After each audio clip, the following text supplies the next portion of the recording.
continuer un petit bout de mon parcours professionnel, certains accomplissements que j'ai pu faire dans ma vie professionnelle plus particulièrement. Alors, je vais vous parler de mon parcours chambre de commerce. Alors, c'est en 83 que commence mon aventure.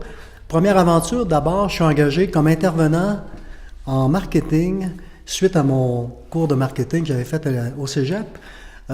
Comme intervenant en marketing pour un programme que la Chambre de commerce gérait à l'époque qui s'appelait Encadrement à la gestion de la petite et moyenne entreprise. Donc, je faisais des interventions déjà. Probablement que je me préparais à mon avenir futur d'expert conseil en mise en marché et innovation.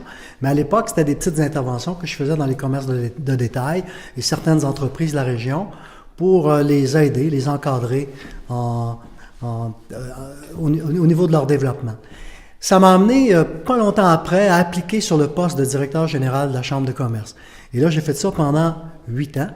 Donc, et j'ai vécu, je vous dirais, de belles années d'expérience avec la Chambre de commerce, organiser des événements, qu'on parle du Panthéon de la performance à l'époque qui s'appelait le Gala du mérite des affaires. Je suis en fait l'instigateur du Gala du mérite des affaires devenu le Panthéon.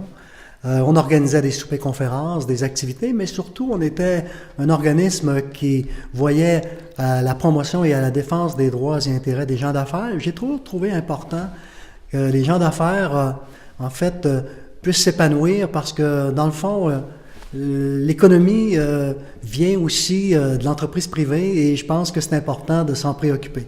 Alors, j'ai développé donc là une belle complicité avec certaines personnes du monde des affaires.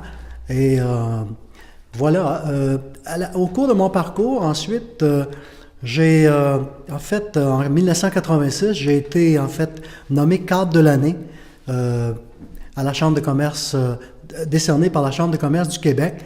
Et ça, c'est une visibilité, évidemment, une notoriété qui m'a amené par la suite à présider la Corporation des cadres de Chambre de commerce du Québec, qui est une association qui regroupait en fait autour d'une centaine de directeurs généraux de chambres de commerce de partout au Québec. Et à l'époque où j'ai été président de la corporation,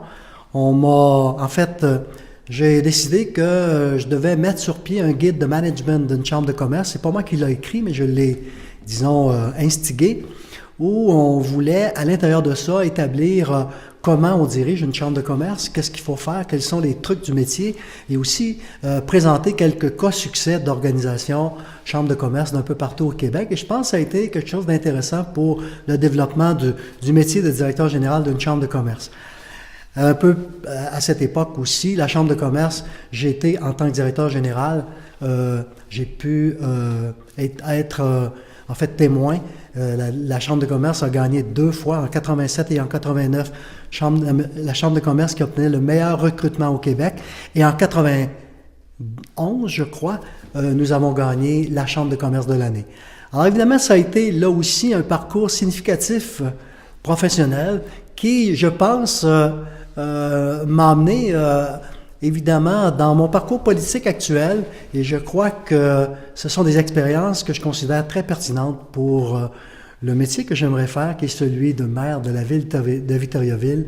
Alors voilà, ça vous donne une petite idée un peu plus de qui je suis.